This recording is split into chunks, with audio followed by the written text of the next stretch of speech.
Selamat siang. Sebelumnya, Assalamualaikum warahmatullahi wabarakatuh.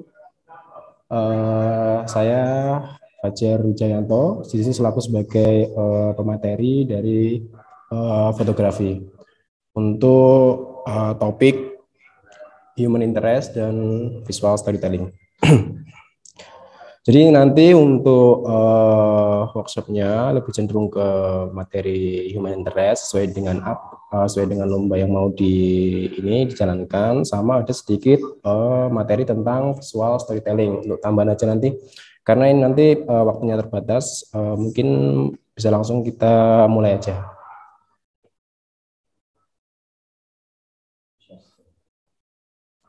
Oh ya, jadi di sini nanti saya udah menyiapkan beberapa materi yang nanti bakal di-share juga. Nanti teman-teman bisa melihatnya. Eh, bisa dimulai, Mas? Oke, langsung aja masuk. Yang pertama kita masuk ke apa itu human interest. Nah, bentar ya, kita siapin dulu. Bentar. Oke,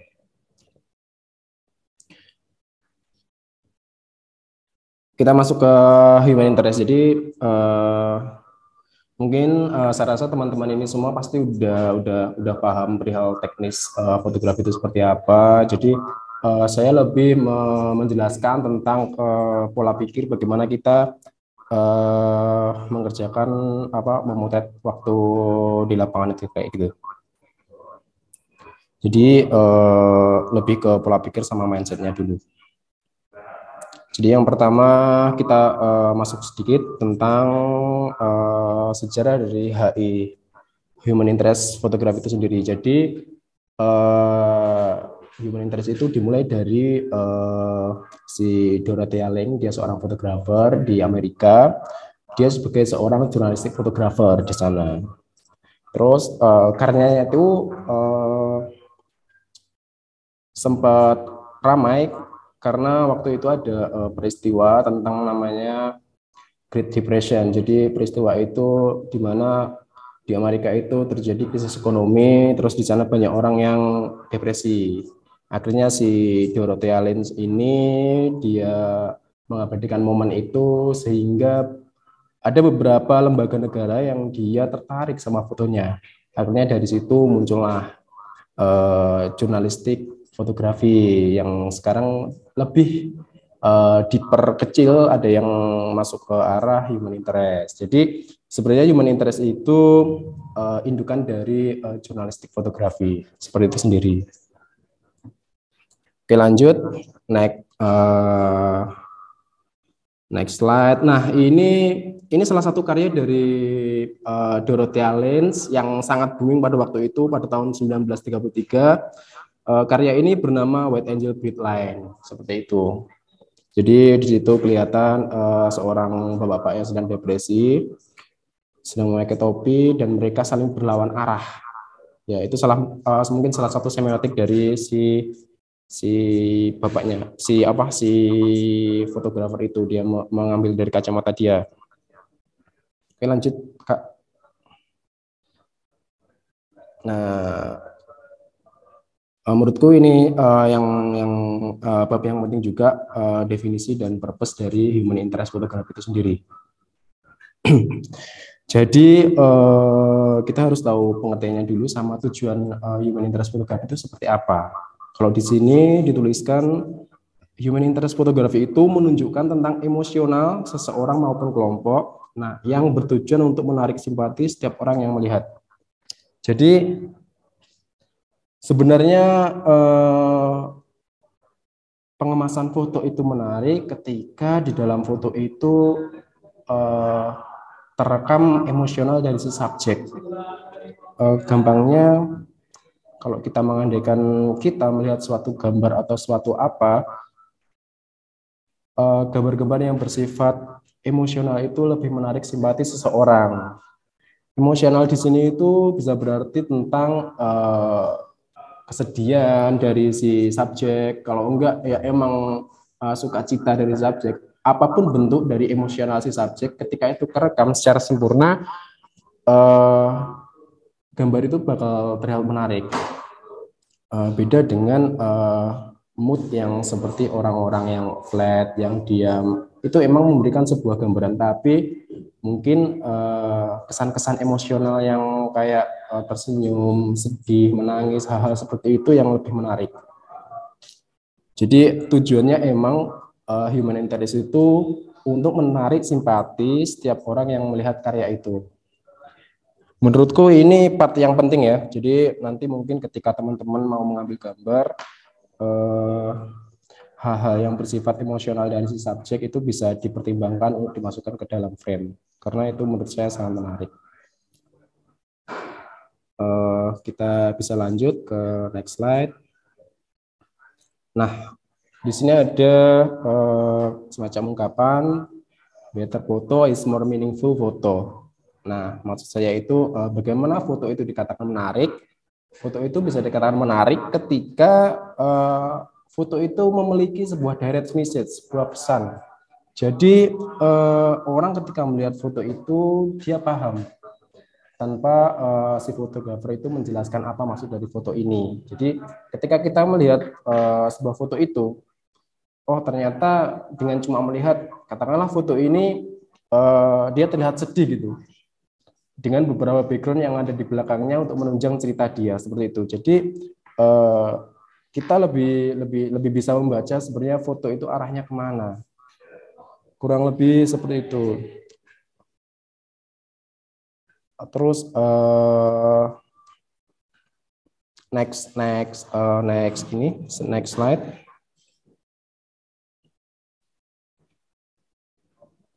Nah,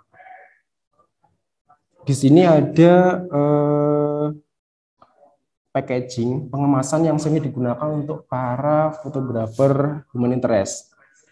Saya di sini mengambil dua teknik pengemasan yang biasanya sering dipakai.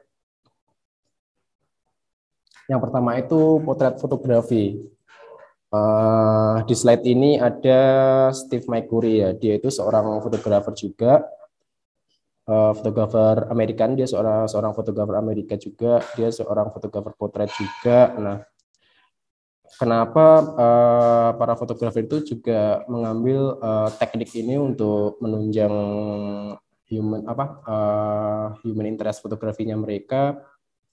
Itu dikarenakan potret ini lebih fokus ke muka seseorang. Jadi fotografi potret ini kita memukuskan ke orang yang kita jadikan sebagai subjek, yang kita kejar dari foto itu biasanya dari moodnya dia, kalau enggak personalnya dia. Paling gampang contohnya seperti foto-foto tokoh biasanya yang sering digunakan untuk potret fotografi. Jadi emang untuk potret fotografi ini lebih untuk menunjukkan sisi kemanusiaan dalam arti kepribadian dia serta emosional yang dia keluarkan tanpa ada semacam kayak distrak dari background-background yang dia gunakan. Makanya penggunaan potret fotografi ini jarang yang menggunakan landscape untuk rasionya. Mungkin teman-teman juga bisa mencari si Steve McCurry ini di Instagram atau enggak di beberapa situs untuk menjadi bahan referensi, karena dia juga memiliki beberapa foto potret yang menurut saya sangat menarik dan emosional.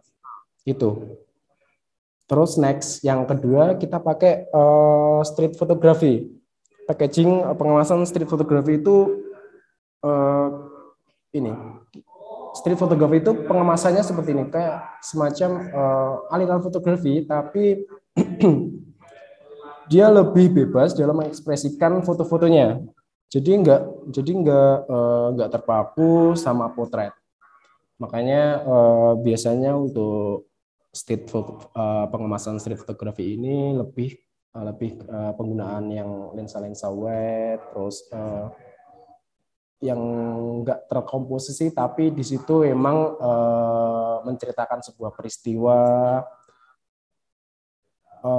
di sini juga saya kasih referensi fotografer yang menurut saya menarik dalam pengemasan human interest dia menggunakan teknik street photography ini. Di sini ada Alex Webb, dia juga seorang fotografer dari Amerika.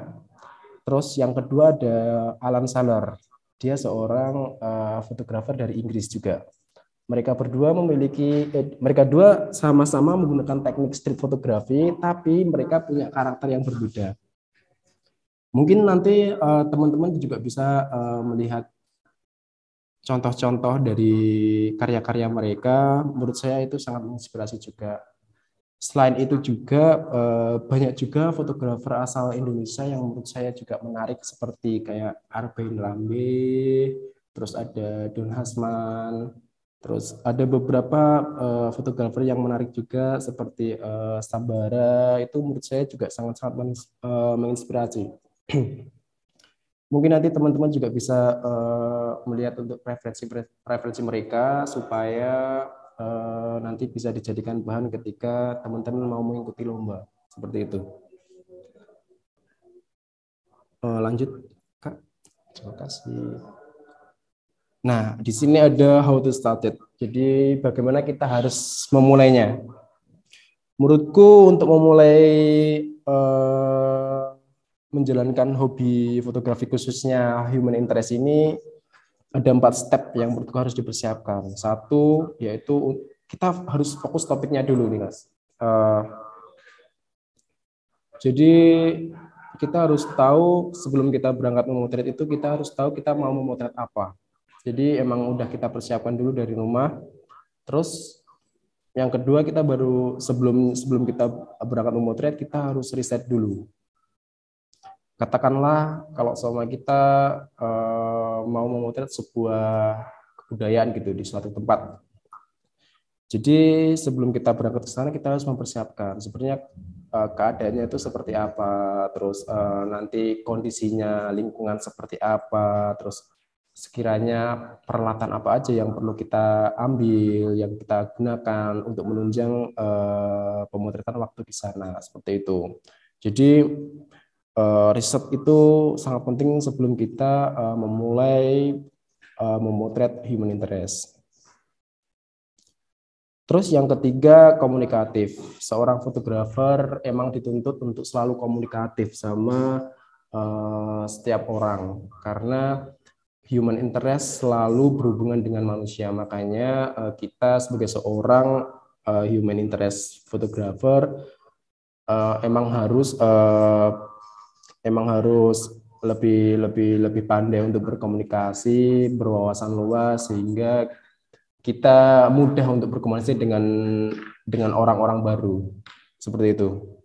Yang keempat, set up gear. Ketika semua sudah dipersiapkan, maka kita udah bisa untuk menyiapkan kebutuhan alat apa yang sekiranya kita gunakan untuk nanti di tempat. Ini ada 4 ini menurut saya bisa dipertimbangkan ketika nanti kita mau memotret human interest.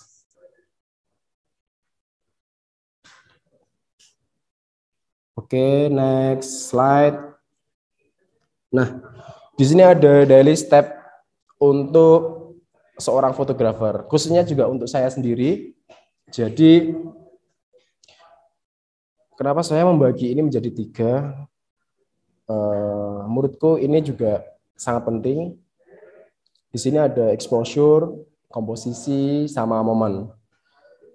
Jadi kita sebagai seorang fotografer pertama emang dituntut untuk tahu itu apa exposure. Jadi kita harus mempelajari itu apa exposure, yang di dalamnya itu ada segitiga exposure.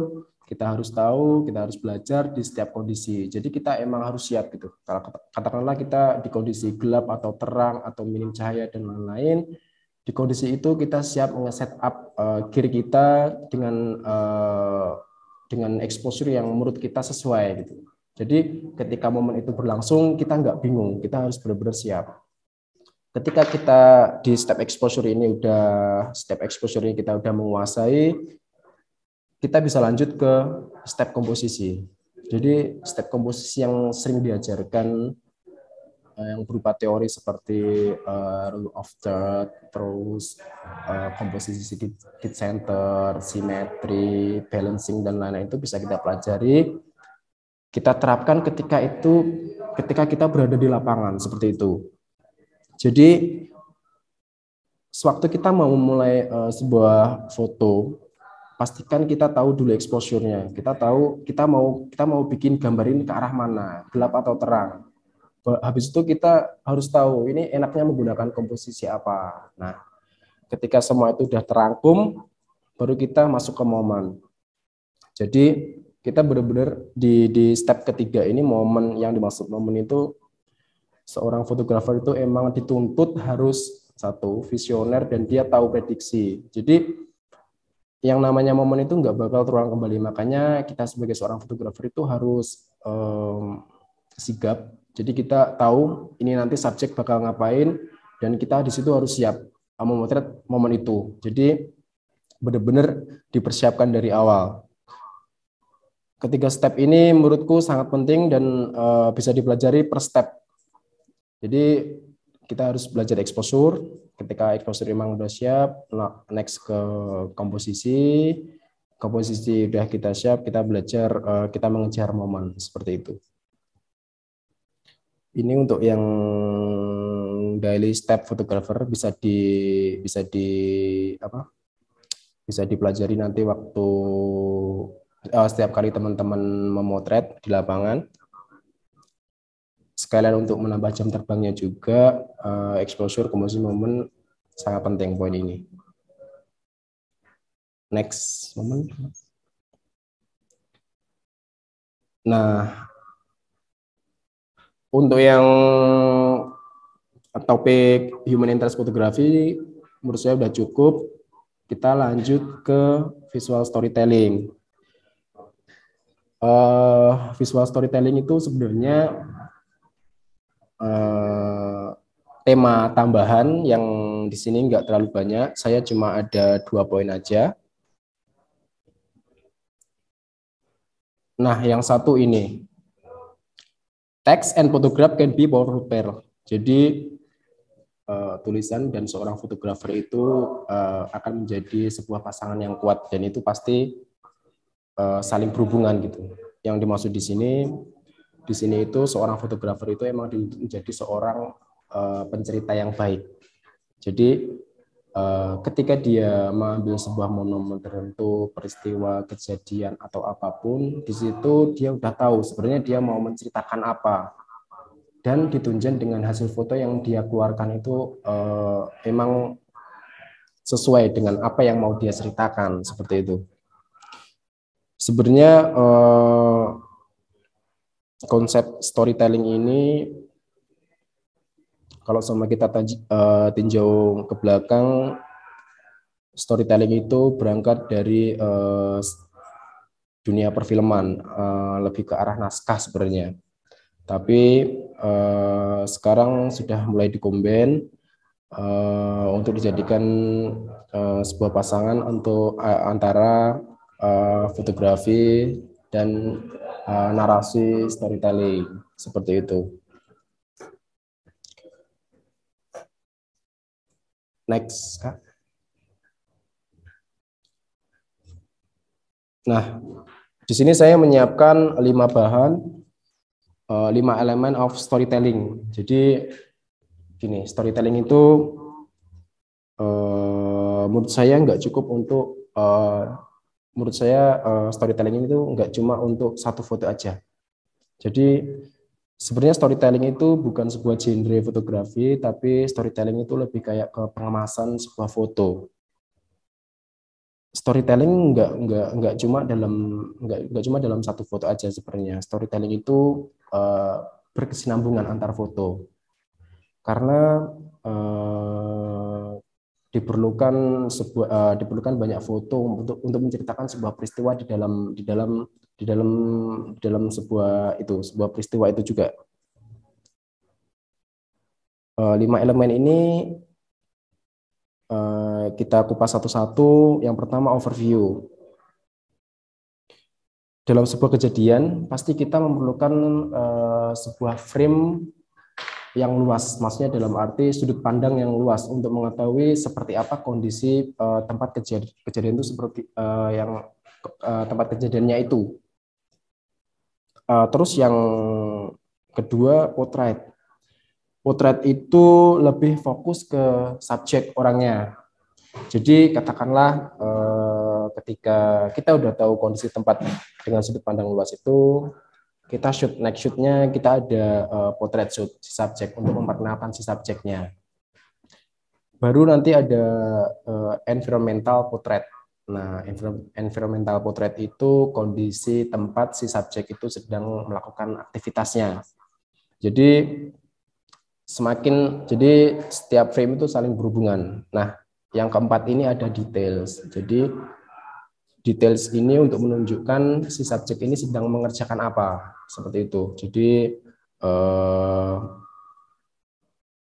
shot-shot foto yang biasanya diambil tuh shot-shot yang gambar-gambar yang detail, dia sedang mengerjakan sesuatu, setiap partnya dia itu diambil. Terus elemen yang kelima itu ada candid. Jadi ketika kita memotret si subjek ini nggak harus kita langsung direct shoot langsung ke si subjek. Jadi ketika dia melakukan aktivitas, kita bisa mengambil aktivitas si subjek ini dengan cara candid tanpa sepengetahuan si subjek. Menurutku teman-teman ini udah paham soal candid, dan untuk storytelling 5 elemen ini menurutku penting untuk membentuk foto-foto kalian menjadi lebih bercerita. Intinya itu. Jadi ketika teman-teman mendapati sebuah kejadian atau peristiwa, mungkin 5 elemen storytelling ini bisa digunakan untuk menceritakan sebuah peristiwa tersebut. Nah, cukup menurut saya udah cukup untuk pembahasan materi dari human interest photography sama sedikit tema mungkin kalau nanti ada teman-teman yang mau bertanya bisa ketik di WA aja. Nanti kita bisa bantu untuk menjawabnya. Sekian dari saya. Sebelumnya terima kasih buat teman-teman yang sudah hadir. Semoga apa yang saya sampaikan siang ini bermanfaat buat teman-teman, atau teman-teman berubah atau pengen sharing lagi, teman-teman bisa kontak saya langsung atau bertukar mungkin cerita, teman-teman ada yang lebih pengalaman juga. Saya sangat terbuka. Sekian dari saya. Terima kasih banyak. Assalamualaikum warahmatullahi wabarakatuh. Komunitas untuk menggunakan suatu brandnya ataupun jasa yang ditawarkan oleh perusahaan. Next. Lalu apa itu video storytelling? Tentunya storytelling mempunyai arti bercerita. Artinya video yang bercerita. Video yang bercerita ini dimaksud kita bagaimana membuat video itu ada ceritanya. Contoh mengenalkan suatu produk itu harus ada konsepnya, ada skenario-nya. Lalu di situ konsep yang dimaksud, contoh untuk tema lomba kali ini adalah perjuangan. Kita ada seorang penarik beca atau pekerjaan yang lain, itu kita memilih untuk kita buat konten. Nah, di situ kita mengemasnya dalam bentuk video, harus kita persiapkan dari mulai konsep, naskah, dan itu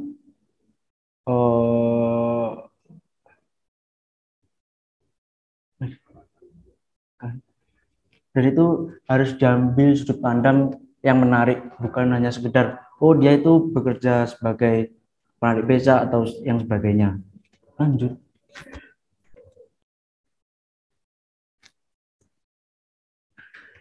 Nah, contohnya perjuangan penarik beca. Nah, di sini ada efek dari ini. Saya ngambil video di tahun 2019 itu waktu relokasi pasar Songgolangit. Nah, di sini ada efek dari relokasi tersebut, yaitu ada beberapa keluh kesah penarik beca yang mengeluhkan pasar relokasi itu sepi dikarenakan mungkin letak geografinya yang ya lumayan cukup jauh dari yang pasar Songgolangit yang sebelumnya. Next video. Play.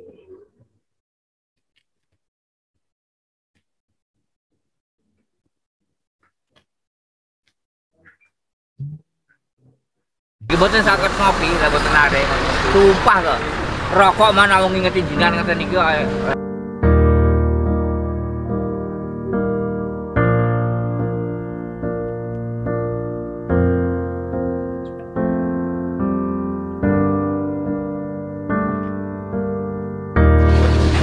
Sepi, Pak Mas.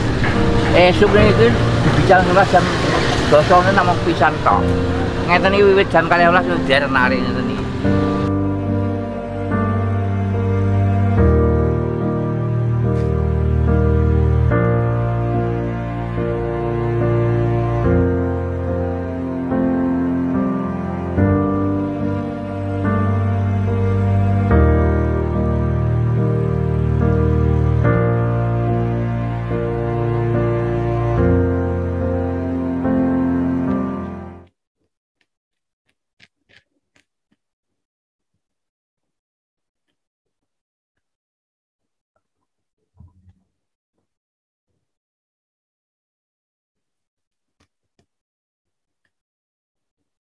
Boten saged ngopi, lah boten ada.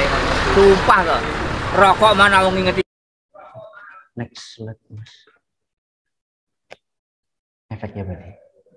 Nah, di sini dari video tersebut ini ada satu scene yang menjelaskan di subtitle dari jam 10 pagi Bapak ini menarik beca hanya dapat satu orang, terus sampai jam 4 sore itu belum dapat lagi.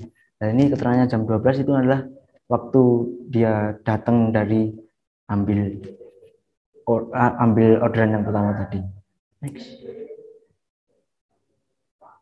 Nah, di video ini ada praproduksi, ada produksi, sama pasca produksi. Oh ya, video tadi bisa dilihat di IG saya @hamim, itu aja. Nah, di sini Mas, praproduksi ini tips and tricks dari saya. Praproduksi yang dimaksud adalah kita harus menentukan objek atau karakter yang kita akan shoot. Contohnya kayak tadi Bapak penarik becak, di situ saya memilih menentukan Bapak itu karena ada problem di situ waktu relokasi. Orang-orang itu beberapa masih tidak tahu efek yang ditimbulkan dari relokasi tersebut. Nah, saya mengambil objek yaitu tukang beca. Lalu cerita atau kisah perjuangan. Nah, di sini kita menentukan ceritanya itu seperti apa. Apa hanya sekedar Bapak itu menarik beca, kita video, terus Bapak itu nggak ngapa-ngapain, hanya duduk aja di video. Nah, di sini yang paling harus diperhatikan di situ.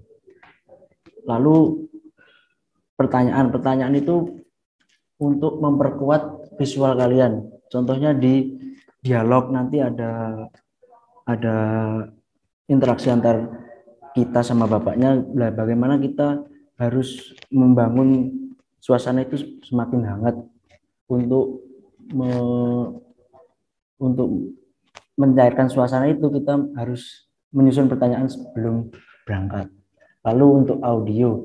Nah, di sini audio yang saya maksud audio yang cocok untuk cerita kalian atau konsep kalian. Di sini saya menentukan audio dulu, mencari mana yang pas, baru saya berangkat nge-shoot. Lah, di situ waktu nge-shoot saya udah punya pegangan audionya untuk 1 detik awal sampai 3 detik awal itu pakai audionya seperti apa, nanti untuk menentukan pengambilan gambar. Seterusnya seperti itu. Untuk di human interest, kan maksudnya human interest. Untuk human interest kalau di video, sepengetahuan saya, sepengalaman saya, paling bagus tetap di 15 detik pertama. Untuk setelahnya itu mungkin bisa untuk mengangkat dari bapaknya tersebut. Kalau contohnya dari video tadi. Untuk pengambilan gambar dari angle apapun, teman-teman pasti sudah mempelajari.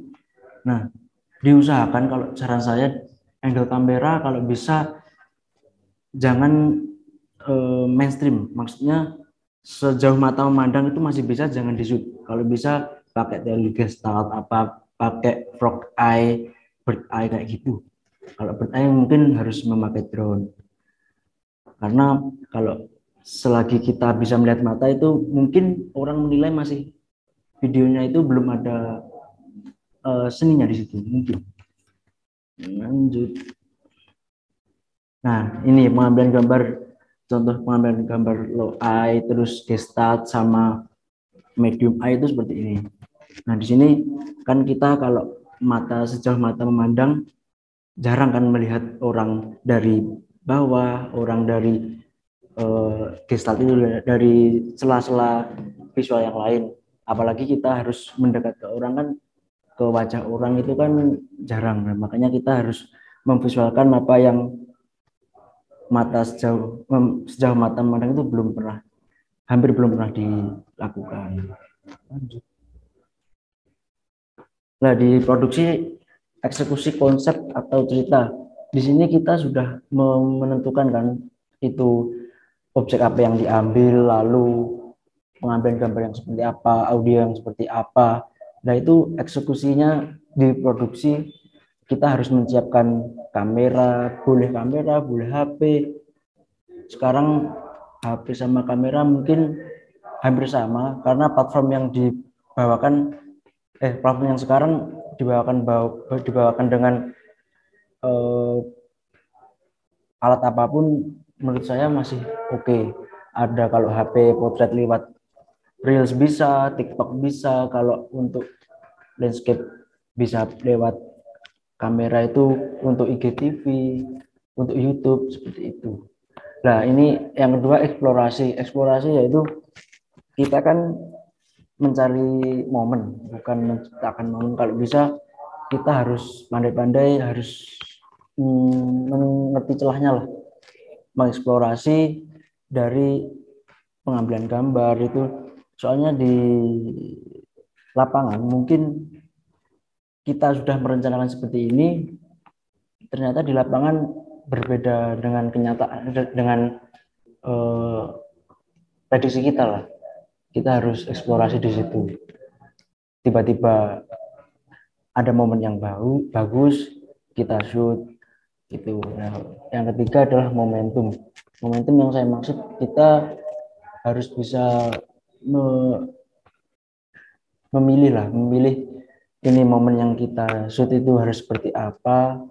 Lalu bapaknya itu kita ajak ngobrol dulu, kita harus membuat momen dengan bapaknya itu seolah-olah kita sudah sangat akrab. Mungkin sebelum kita shoot itu kalau bisa minta izin dulu. Kalau saya lebih pede minta izin dulu daripada tiba-tiba datang bawa kamera tanya-tanya sama nyodorin kamera. Mungkin di situ yang saya jadi. Lalu treatment file. Treatment file di sini dimaksudkan untuk memilah sama memilih setelah kita shoot, tapi tetap waktu di lapangan kita paling nggak melihat lah, oh ini ternyata yang kita ambil sudah dapat, ini ternyata belum kita dapat lah. Di situ kita harus bisa merasakan sebagai videographer mana aja yang belum maksimal, mana aja yang sudah maksimal, itu kita harus peka di situ. Kalau seumpama kita emang kurang, coba lagi. Kalau bisa dimaksimalin di tempat yang tadi. Next.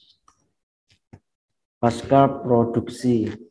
Di pasca produksi ada editing. Editing itu kalau bisa kita harus memilih scene mana yang paling bagus di antara footage yang tadi. Contoh ada satu footage bapaknya itu tadi ada 15 detik, ternyata di gambar hanya butuh 3 detik lah. Kita harus menentukan itu movement kamera yang bagus di detik yang berapa, terus angle di detik berapa yang bagus. Itu best shoot shot, yaitu pembelahan gambar. Pembelahan gambar di sini seumpama kita miss dalam satu gambar, bisa kita di Premiere. Kalau saya ngedit video tadi di Premiere. Akhir-akhir ini saya ngeditnya juga di Premiere sama di VN kalau di HP. Lalu reshoot atau pembelahan gambar yaitu pemilihan gambar pembelahan gambar yang paling dibutuhkan untuk masuk di konsep kita. Contoh seumpama ada orang liwat, terus di situ ada yang menutupi objek kita, mungkin kalau itu cocok ya nggak apa-apa, tapi kalau menurut kalian itu sangat mengganggu dan itu bisa diedit lagi, mungkin di situ bisa diedit lagi. Lalu audio editing, kalau di video tadi saya nggak ngedit apapun, hanya di Premiere Pro, nggak masuk di Adobe Audition, murni dari kamera yang saya pakai A6300 sama beberapa ada yang pakai HP untuk merekam suara. Lalu Lutz yang saya pakai ini juga sangat berpengaruh, selain audio sangat berpengaruh pada video. Lutz yang saya pakai tadi adalah dengan konsep hangat, dengan menonjolkan warna coklat di situ. Lalu editing selesai, dicek ulang lagi apa yang kurang. Untuk durasi 1 menit sudah cukup menurut saya. Kalau di atasnya itu bisa untuk dokumenter tentang bapaknya, bisa tentang pekerjaan yang lebih mendalam dengan dari bapaknya, mungkin itu. Habis itu render. Sekian, selamat belum. Sudah.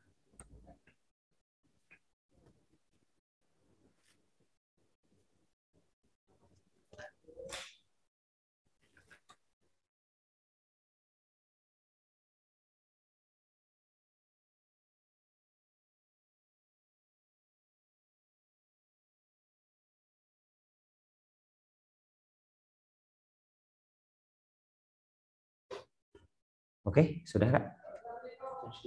Share screen ya.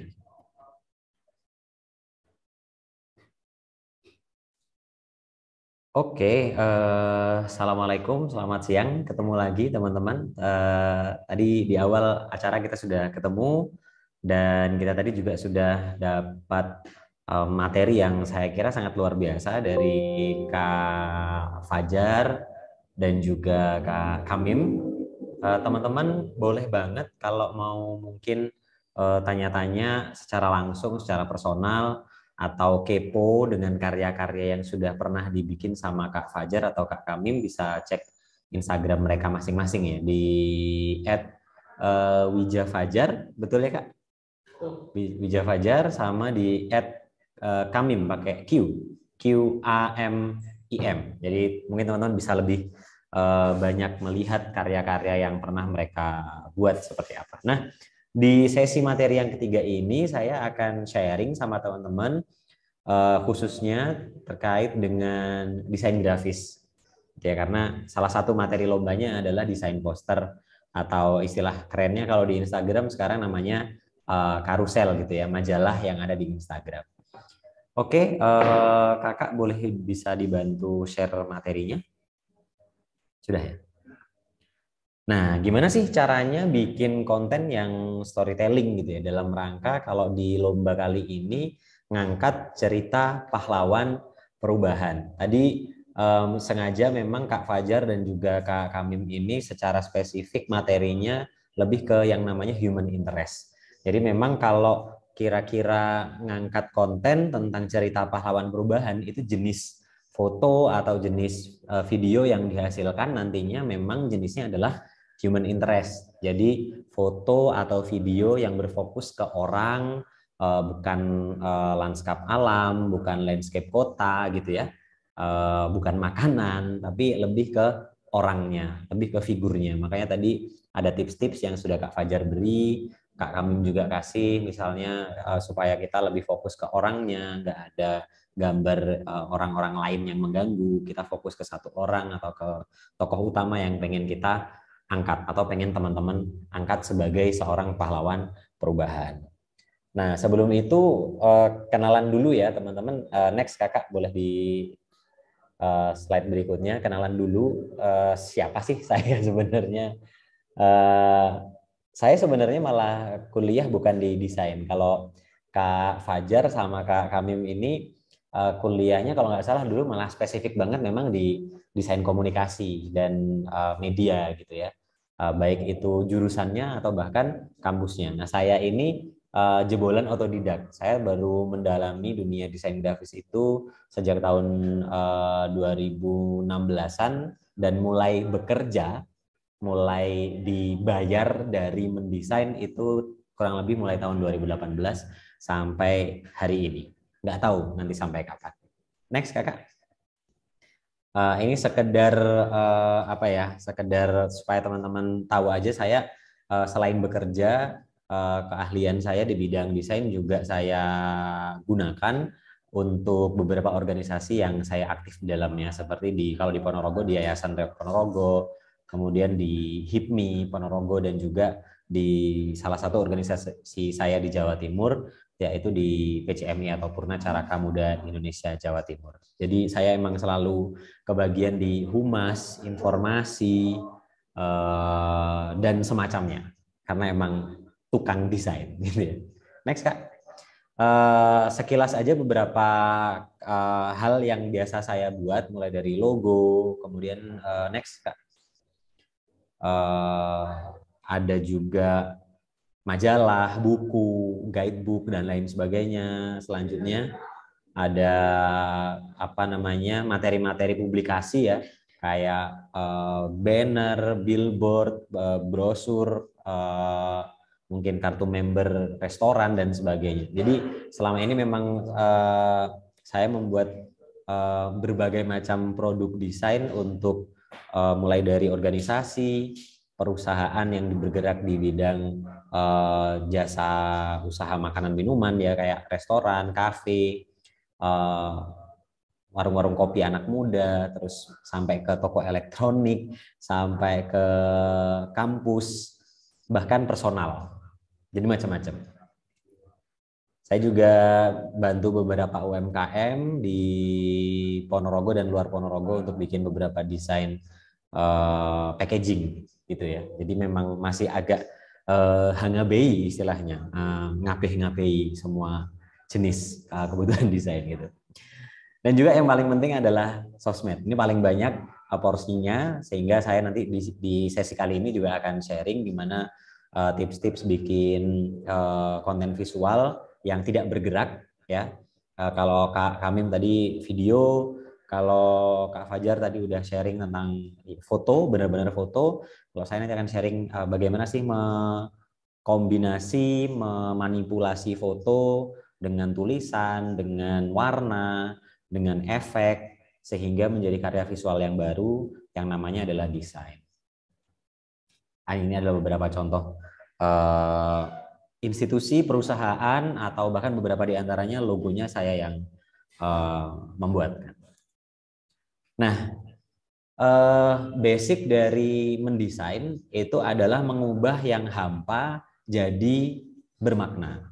Hampa maksudnya gimana sih? Apakah ketika hasil fotonya Kak Fajar yang tidak ada tulisannya, yang bahkan mungkin tidak berwarna, yang BW gitu ya, yang black and white, itu bisa dikatakan hampa? Oh enggak juga, karena bahkan banyak sekali fotografer, termasuk saya yakin Kak Fajar juga, itu bisa menghasilkan foto-foto yang berbicara meskipun tidak ada tulisannya, tidak ada suaranya, nggak ada gambar bergeraknya, tapi fotonya itu udah ada rasanya gitu, udah. Nah, rasa ini adalah pesan atau makna. Nah, dengan desain kita bisa menambah atau bahkan mengelaborasi makna dari foto itu sesuai dengan tujuan yang kita inginkan. Oleh karenanya biasanya mendesain, mengkombinasikan foto dengan elemen desain yang lain, termasuk tulisan, warna, dan sebagainya, itu digunakan untuk tujuan-tujuan tertentu, misalnya buat iklan, ya, advertising, buat kampanye, baik itu kampanye politik, kampanye mungkin sekedar isu-isu lingkungan, atau juga mungkin sekedar membangun sebuah kesadaran tentang isu tertentu. Jadi kalau sekedar foto mungkin orang nggak bisa nangkep maknanya, tapi dengan adanya desain grafis di situ ditambah tulisan, ditambah efek-efek yang lain, ada elemen desain yang lain, sehingga kemudian ada makna yang lebih mudah dicerna oleh orang yang melihat materi itu di jalan raya dan bahkan sekarang di media sosial supaya lebih dapat maknanya. Maksudnya apa sih dari gambar ini? Oke, next Kak. Nah, teman-teman, dalam membuat desain poster, khususnya dalam lomba ini nanti, jangan khawatir, wah desain saya kayaknya masih jelek Kak, masih belum bagus gitu. Karena saya meyakini mungkin juga di karya foto atau karya video, secara teknis oke lah, mungkin ada istilah bagus dan buruk ya, atau bagus dan jelek. Tapi yang akan kita nilai dalam lomba ini nantinya adalah tentang penyampaian pesan, tentang apakah karya yang teman-teman buat dalam desain poster, mungkin juga termasuk dalam video atau foto, itu kira-kira ada pesannya nggak sih dari foto itu. Dan kalau di desain itu ada istilahnya problem solving gitu ya. Maksudnya problem solving di sini ketika satu foto itu tidak bisa menyampaikan pesan secara langsung, kira-kira dengan desain yang kita buat, yang teman-teman buat, itu akan menyelesaikan masalah foto yang tidak berbicara tadi enggak? Menjadi materi yang maknanya bisa ditangkap atau enggak? Dan tentu saja meningkatkan value. Jadi tentu saja teman-teman yang nanti akan membuat materi desain poster, sangat saya sarankan untuk juga menggunakan materi foto. Cuman memang foto ini nanti yang di dalam poster tidak menjadi pertimbangan utama, tapi yang akan menjadi pertimbangan utama adalah bagaimana komposisi, kemudian elemen-elemen desain yang teman-teman gunakan dan terapkan, teknik editingnya, dan juga bagaimana teman-teman melayout tulisan di dalam poster itu, karena yang namanya poster pasti ada tulisannya ya. Oke, dan juga meningkatkan value. Jadi kita harapkan dari foto dan tulisan yang biasa aja ketika dikombinasikan dia akan menjadi value yang lebih untuk mengangkat pahlawan perubahan yang teman-teman pilih gitu ya. Next Kak. Nah, ini adalah sedikit tips bagi teman-teman dalam mendesain materi post di media sosial, khususnya di Instagram atau di Facebook, dan mungkin juga bisa berlaku di Twitter dan lain sebagainya. Yang jelas orang di media sosial, kita sebagai netizen gitu ya, pengguna konten media sosial itu biasanya nggak bisa lama-lama. apa namanya, melihat satu konten. Jadi ada beberapa detik yang sangat krusial. Kalau di video tadi Kak Kamim bilang 15 detik pertama itu yang paling penting ya dalam video. Selebihnya teman-teman bisa explore dan lebih dalam lagi. Tapi pesan utamanya disampaikan di 15 detik pertama. Kalau di konten yang tulisan atau foto atau manipulasi foto dan tulisan seperti poster seperti ini, waktu yang dibutuhkan orang untuk like atau melanjutkan scrolling itu hanya berkisar antara 3 sampai 7 detik. Dalam 3 sampai 7 detik itu pesannya nggak bisa tersampaikan, mungkin fotonya kurang kurang menarik, kurang atraktif. Terus tulisannya kurang bold, kurang kelihatan, nggak tahu apa sih tadi, opo toh kui mau gitu ya, atau apa sih itu tadi kok nggak kelihatan maksudnya. Ya udah, orang akan skip, orang akan lewat aja scrolling lagi, sehingga teman-teman perlu untuk memperhatikan hierarki visual. Nah, hierarki visual dalam pembuatan poster kurang lebih semacam ini, teman-teman, di gambar yang sebelah kiri.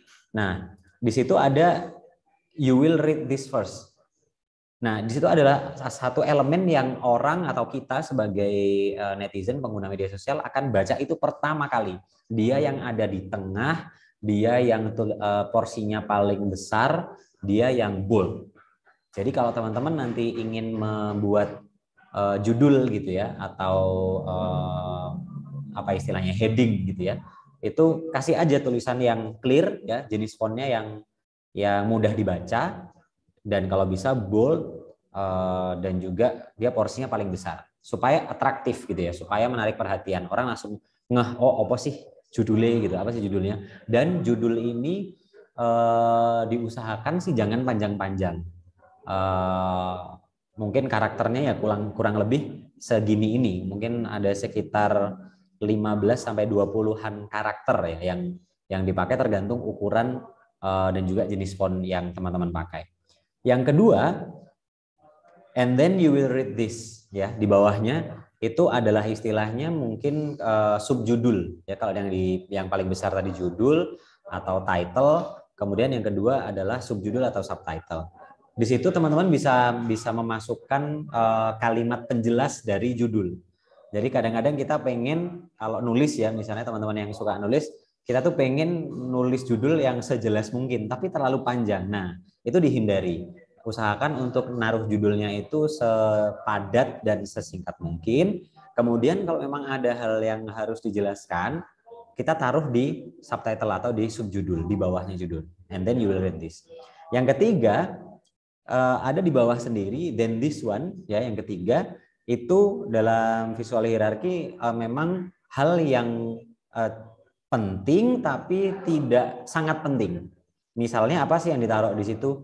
Misalnya paragraf pertama, atau dia kalau kayak teman-teman bikin karya tulis, mungkin ada abstrak ya, yang mungkin 1 atau 2 kalimat atau 3 kalimat pendek, yang di situ setelah judulnya sudah eye catching, orang udah betah lihatnya, akhirnya mau untuk membaca sekilas tentang postingan dari yang teman-teman buat. Kemudian yang paling atas sendiri, and then you will read this last, itu hal yang sangat tidak penting. Apa sih yang sangat tidak penting kalau di dalam poster itu? Biasanya sih logo. Logo apa namanya? Kalau misalnya event ya logo siapa sih yang menyelenggarakan event. Terus logo mungkin apa ya? Ada beberapa logo yang lain lah ya, mungkin yang dia ditaruh di atas itu sebenarnya sangat nggak penting, tapi dia harus ada. Kalau orang sudah tertarik di awal, biasanya mereka juga nantinya akan membaca atau melihat ke sebelah atas. Kalau di poster-poster event anak-anak SMA atau kampus, biasanya poster itu mengandung logo-logo sponsor. Nah, logo sponsor jangan ditaruh di atas sendiri karena dia dibaca paling akhir. Di atas sendiri ini taruh aja logo sekolah, logo kampus, logo institusinya, logo OSIS-nya atau logo BEM dan lain sebagainya. Nah, yang di paling bawah, yang ketiga tadi, yang sebelum ini, teman-teman bisa taruh logo sponsor di situ karena dia sifatnya cukup penting dan lebih penting daripada penyelenggara. Jadi kurang lebih seperti ini. Oke, next. Nah, dalam desain teman-teman, selain tadi juga saya sudah sempat menyinggung soal font ya. di desain grafis ini memang ada banyak sekali gaya. Ada banyak sekali style yang biasa digunakan oleh para desainer dan juga teman-teman mungkin yang sudah pernah menjalani atau mendalami dunia desain grafis. Font-font itu biasanya ada pasangannya, ada pairingnya. Misalnya saja font serif. Font serif itu kalau teman-teman ingat di Microsoft Word ada font kayak Times New Roman, kayak Monotype Cursiva, kayak Latino Type. Nah, itu adalah tulisan-tulisan yang bentuknya klasik ya, yang agak ada lancip-lancipnya, ada sudut-sudutnya kayak gitu. Itu memang dia harus dipasangkan dengan tulisan yang simpel. Kalau teman-teman bikin judul dengan font yang klasik atau serif tadi, kalau bisa isinya jangan sama. Isinya pakai yang font yang simple kayak yang saya gunakan di tulisan memilih warna. Ini adalah jenis font istilahnya dia adalah sans serif. Jadi dia tulisan yang konvensional tapi dia sangat simple. Jadi istilahnya sans serif. Nah, selain memilih pairing atau pasangan font supaya gambar atau editing posternya lebih eye-catching lagi, oh ya, satu lagi tips untuk memilih font, teman-teman. Kalau teman-teman bingung memilih pasangan font yang tepat, antara font ini sama ini pas nggak ya? Teman-teman boleh menggunakan satu jenis font aja, nggak apa-apa, dan itu sama sekali nggak menyalahi hukum di dalam desain. Teman-teman bisa menggunakan satu jenis font tapi dengan variasi ketebalan yang berbeda. Ada banyak font yang mereka itu punya family ya, atau punya keluarga yang lengkap. Misalnya mulai dari ultra thin, jadi dia sangat tipis, kemudian thin ya atau light biasanya, yang tipis, kemudian yang reguler, yang biasa, kemudian medium, kemudian semi bold, kemudian bold, sampai kemudian black atau heavy bahkan. Jadi bisa sampai 7 atau 8, itu pun nanti belum termasuk yang italic. Jadi dari satu jenis font aja teman-teman bisa menggunakan kombinasi ketebalan yang berbeda untuk satu desain yang sama. Itu nggak masalah. Nah, yang paling penting berikutnya adalah soal memilih warna. Warna ini krusial banget teman-teman, karena ketika kita salah memilih warna, itu efeknya bisa mungkin orang jadi sakit mata gitu ya. Orang males karena udah terlanjur, wah kok gambarnya mencolok banget, warnanya nggak enak dilihat, nggak adem, nggak soft. Nah, bahkan nggak kontras, nggak kelihatan antara tulisan sama background, antara warna foto dengan warna di belakangnya dan lain sebagainya. Jadi teman-teman harus hati-hati dalam memilih warna. Ini adalah beberapa tips ya dalam memilih warna. Yang pertama adalah monokromatik. Monokromatik itu teman-teman bisa memilih satu warna saja, kemudian teman-teman bermain di saturasi. Jadi kalau di Paint atau di Photoshop atau di Illustrator, itu ketika teman-teman milih gambar palet warna, itu kan ada misalnya warna merah, ujung paling kanan warna merah, ujung paling kiri warna putih, dan ujung bawahnya itu hitam. Nah, teman-teman bisa bermain di merah yang dia dalam beberapa part bisa menjadi semakin soft, menjadi semakin lembut, semakin merah muda lagi, semakin pudar. Jadi kayak yang dicontoh ini di monokromatik itu di situ ada merah, terus merahnya agak pudar, terus agak merah muda, terus merah muda yang sangat pudar sampai ke putih. Jadi teman-teman bisa memilih satu warna tapi bermain di saturasi. Atau teman-teman juga bisa bermain di teknik kedua namanya analogus. Di analogus itu teman-teman bermain di pilihan warna yang bertetangga. Jadi di warna itu kan ada Mejiku Hibiniu ya kalau di Indonesia kita kenal. Kalau di cakram warna itu kurang lebih ada seperti ini. Jadi ada ungu, merah, orange, kuning, hijau, biru, sampai ke ungu atau jingga atau nila ya kalau di Indonesia. Nah, teman-teman bisa memilih 3 atau 2 warna yang bertetangga, yang jejeran gitu ya. Misalnya merah sama orange, atau merah sama ungu, atau ungu sama biru, biru sama hijau, hijau dengan kuning, kuning dengan orange, dan seterusnya dan seterusnya. Yang ketiga tekniknya adalah complementary. Complementary di sini adalah maksudnya saling melengkapi. Di situ ada dua jenis warna yang berseberangan antara biru sama kuning. Jadi biru keunguan sama kuning ke orange.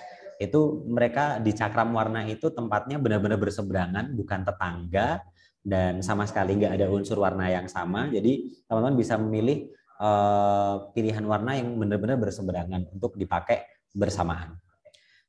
Yang ketiga, teman-teman bisa memilih triad ya. Jadi memilih 3 warna yang dia posisinya satu sama lain itu benar-benar sama. Jadi misalnya di sini kita lihat antara biru, merah, dan kuning itu memiliki selisih gradasi warna yang sama. Jadi kalau teman-teman nanti cari di Google cakram warna gitu ya, atau apa ya istilah bahasa Inggrisnya ya, mungkin color gradient atau apa gitu, teman-teman akan menemukan pilihan-pilihan warna yang semacam ini. Nah, teman-teman bisa menentukan, oh aku pengen pakai warna misalnya di warna yang lain, hijau, kemudian ungu, dan juga orange kekuningan, selain misalnya biru, kuning, dan merah. Jadi pilih komposisi yang kurang lebih bentuknya seperti ini.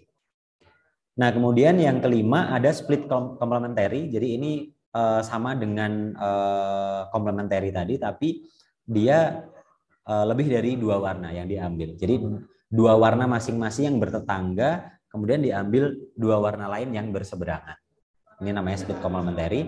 Atau yang ke-6 tekniknya adalah tetradik. Jadi ada warna-warna yang memang secara kalau dilihat di cakram warna itu dia tidak bertetangga, jadi agak berseberangan, tapi ketika dibarengin ternyata ya masuk juga gitu.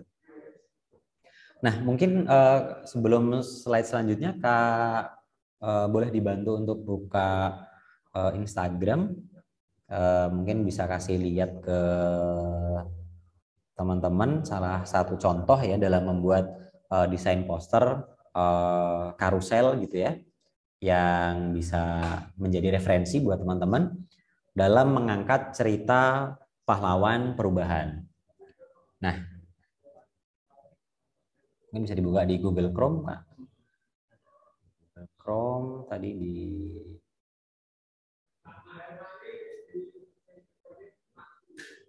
Instagram. Oke, ya.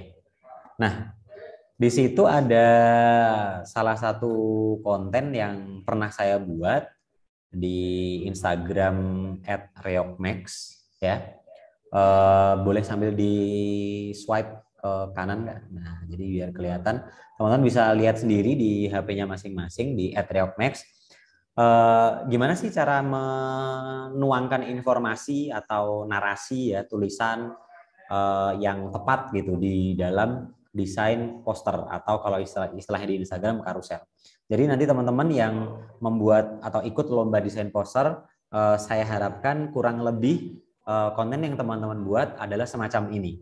Jadi dia adalah kombinasi antara foto, kemudian tulisan, dan juga elemen desain yang lain. Jadi teman-teman boleh menggunakan elemen desain yang lain. Contohnya apa sih elemen desain yang lain itu? Misalnya ada shape ya, bentuk-bentuk yang teman-teman buat atau teman-teman ambil gitu ya dari mungkin template desain yang lain, is okay, nggak apa-apa, asalkan teman-teman bertanggung jawab atas copyright-nya.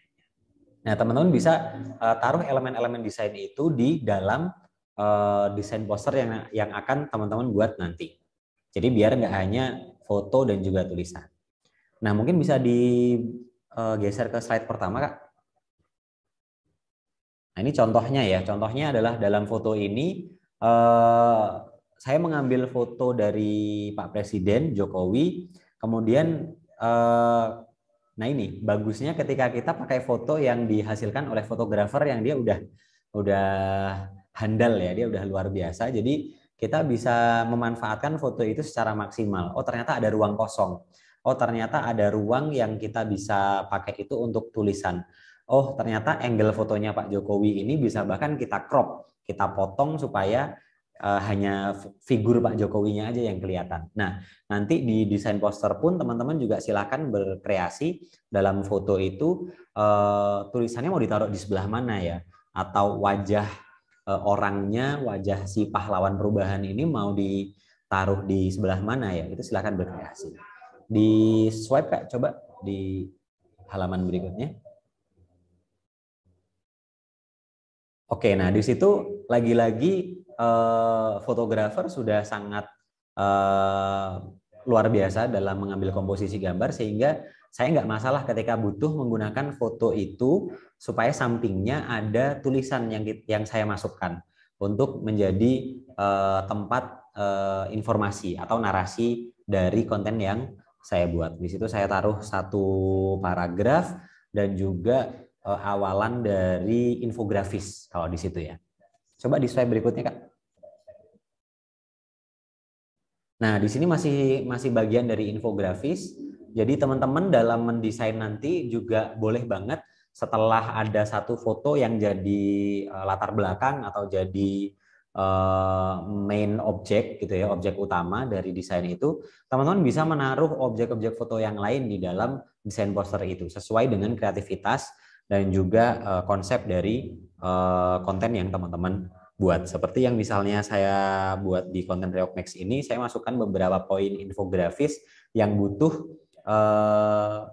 bantuan visual atau visual aid di situ untuk menggambarkan sawah, untuk menggambarkan air, untuk menggambarkan industri dan lain sebagainya. Di swipe lagi Kak. Nah, teman-teman juga bisa menggunakan, kalau tadi saya sebut ada elemen desain ya. Ini saya menggunakan elemen desain, misalnya ada frame tulisan di situ, ada kemudian ada quotation mark, ada tanda kutip ya kan untuk simbol quotes. Nah, teman-teman boleh menggunakan elemen-elemen desain semacam itu dan silakan menempatkan elemen-elemen desain itu secara bijak dan kreatif supaya kontennya enak dilihat. Di terakhir coba Kak. Nah, di konten-konten yang semacam ini teman-teman juga tidak harus menonjolkan foto. Wah, misalnya ini fotonya terlalu bagus Kak. Tulisannya ditaruh di mana ya? Nggak apa-apa, kita memang kadang-kadang harus mengorbankan foto atau mungkin elemen desain yang lain untuk tidak kita gunakan atau hanya kita gunakan sebagai background, sebagai latar belakang. Nah, di situ sebagai contoh backgroundnya saya buat gelap, monokromatik, black and white, agak sedikit blur supaya itu hanya sekedar menjadi bingkai aja, menjadi frame supaya nggak polosan. Tapi yang paling penting yang saya tonjolkan di situ ada tulisannya, adalah maksud dari konten yang saya buat.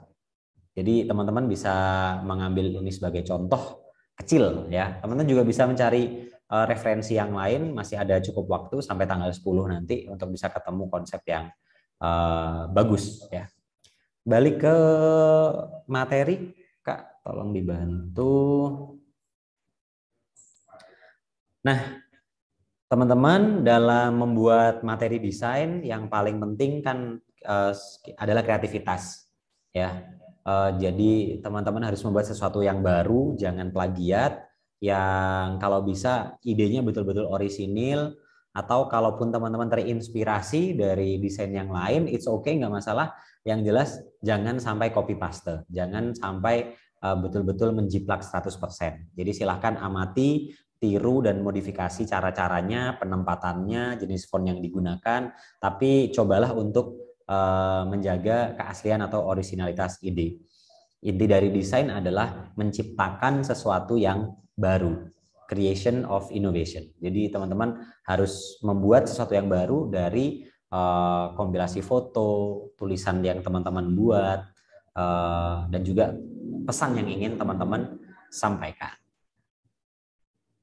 Oke, next Kak. Nah, lebih dari itu, teman-teman saya harapkan juga dari desain-desain yang dibuat ini nanti juga menjadi solusi. Solusi maksudnya adalah solusi dari yang tadi kita bahas di awal, supaya orang-orang netizen itu lebih cepat menangkap pesan dari foto. Biasanya memang foto-foto yang lampau estetik gitu ya, terlampau artistik, itu pesannya lama banget dan sulit untuk dicerna. Nah, saya harapkan teman-teman di lomba desain poster ini nanti bisa menemukan foto yang bagus, estetik, artistik, tapi juga membantu foto itu supaya lebih cepat ditangkap makna dan pesannya dengan menggunakan desain yang teman-teman buat.